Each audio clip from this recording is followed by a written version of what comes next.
Sean, they would run them out of the country, and that's the problem. The double standard that exists between the liberals and the conservatives is disgusting, and it has to be highlighted. So I think James did a great job of being able to highlight that, to be able to show the American people, and everyone should go look at Project Veritas and see what happened.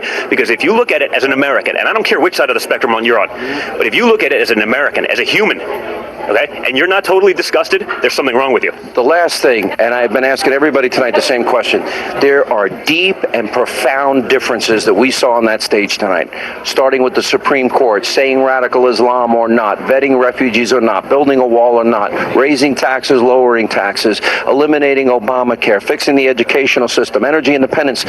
These are deep, profound differences. Do you think the American people understand the degree to which this is a massive choice election? Well, I think they do. The problem is, if you're a Hillary voter, which Hillary are they voting for? Are they voting for the private Hillary, or are they voting for the public Hillary? Well, no. It's out there. There's two different standards. No, she said it. And then she said it's okay. So which one are they voting for? I don't know, but I have a feeling I know the answer. I have a feeling it's to the people that are writing seven-figure checks to her campaign. It's to the people who gave Bill Clinton $1 million birthday gift from the Middle East. By the way, no, that was Qatar. Do you know in Qatar, this is interesting, marital rape is legal in Qatar? Marital beatings are legal in Saudi Arabia. Double standard. Sean, if we took money from those countries, what would they be saying? They'd be screaming. Oh, it's a double standard, and I'm glad to say screaming bloody hell. I'll say it for you. Go ahead. Yeah. Screaming bloody hell, and that's true, and much worse. Okay, but it's a double standard that people have grown to accept in this country, and that's what we got to point out. We can't accept that anymore. It's not fair, and it shouldn't happen. All right, last question. I was with you and a bunch of young millennials today, and when I mentioned the idea, hey, is Don Jr. one day going to run? Wait a minute. I thought I saw a standing ovation.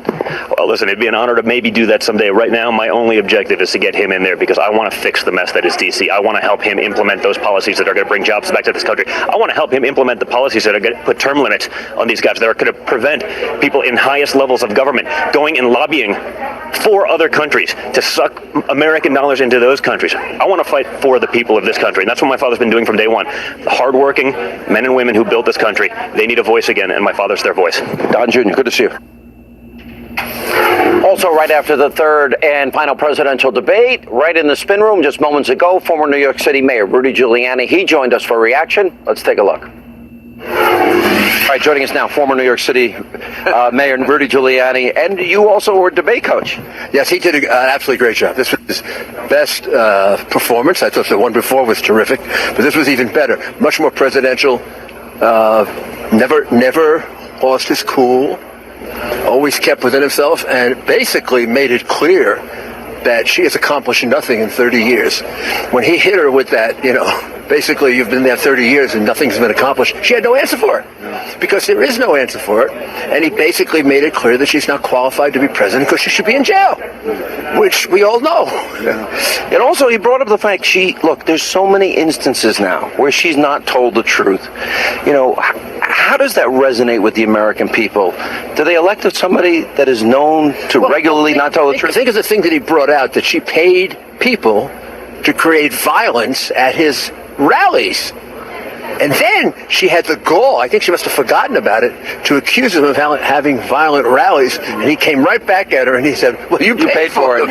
You paid for them. Yeah. I mean, I've never heard of that, paying people. I mean, this is like Tammany Hall politics of the last century or 2 centuries ago. And I thought also Chris Wallace did a good job of keeping them on the issues, and that's where we really win. It's clear that his program of lower taxes, renegotiating bad trade deals, a growth economy is a heck of a lot better than a big government economy. And it worked for Reagan, it worked for Kennedy. What she wants to do hasn't worked for Obama. I thought Wallace pointing out that she basically wants to do Obama Stimulus 2. But look what Stimulus 1 did for us. Yeah. And the hemispheric answer was pretty profound, too. I thought Chris obviously had done his research when he talked about the open hemisphere. That's 600 million people. Absolutely right. Absolutely right. He's talking.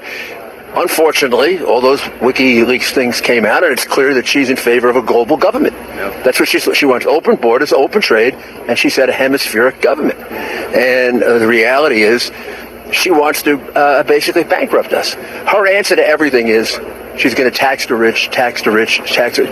By the third time she said tax the rich, we ran out of rich. We got into middle class. By the fifth time, we were talking about poor people. she's going to tax everybody.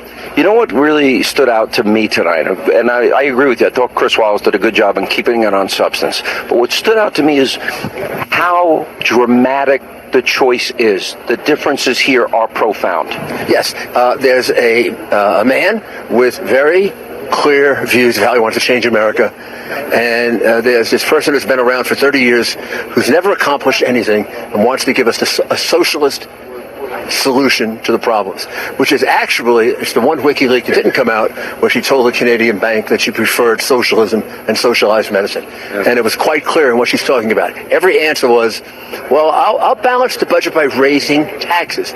We'll be back at the 90% rate for her to do that. The two times that we've had economic success, John Kennedy, Ronald Reagan, they both cut taxes, but also on the issue of refugees, the issue of immigration, the issue of Supreme Court justices. He killed her on refugees. I mean, basically, no answer again. She is going to let in Syrian refugees. She's going to have open borders and let in Syrian refugees, and she's going to vet them. Except every official in the Obama government says we can't vet them. By the way, she and WikiLeaks said we can't vet them. Right. So doesn't that really mean she's willing to gamble with the lives of the American people? Yes, it means she is going to bring in 600,000 or 700,000 people, of which let's say 10% are bad. And we have 60,000 terrorists in this country, in addition to the homegrown terrorists we already have. Her answer to why not do it, because we have a homegrown terrorist, is ridiculous. In other words, she wants to add to our homegrown terrorists we're going to bring from abroad. That's insane. Comey, Brennan, Steinbeck, McCall, General Allen, all of them have said, and James Clapper, all of them have said that the refugee population will be infiltrated. Yes, there's no question it will be. Not only that, Baghdadi has said it.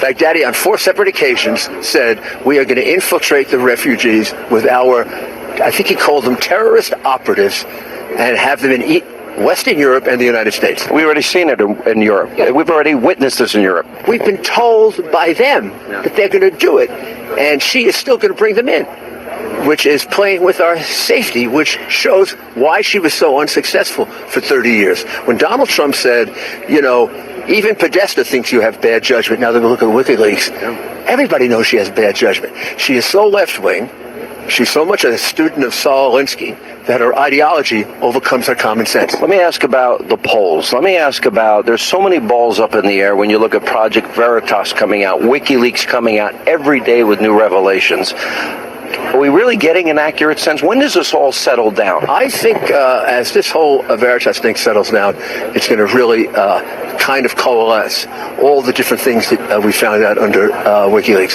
That's extraordinary, paying people to create violence at a... That was a Veritas tape, yeah.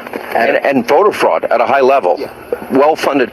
The thing that was most interesting is they put the money right at the Clinton campaign. Yeah, I mean, it's extraordinary, and it's something that then leads you to look at all the rest of the tapes. She has one position in public, one position in private. She wants socialized medicine. She likes the Canadian system better. She wants a hemispheric government. She really understands that these people can't be vetted, but she's going to bring them in anyway. Unbelievable. Mr. Mayor, thanks. Thank you. Enjoy the... Now you're going to miss debate prep. You missed that? I am going to miss it, but I thought he was by far the best. Yeah. And clearly, if you're looking at the two of them, just look at the way they performed. One performed like a president, and the other one performed like a failed Secretary of State. All right, Mr. Mayor, thank you so much for being with us.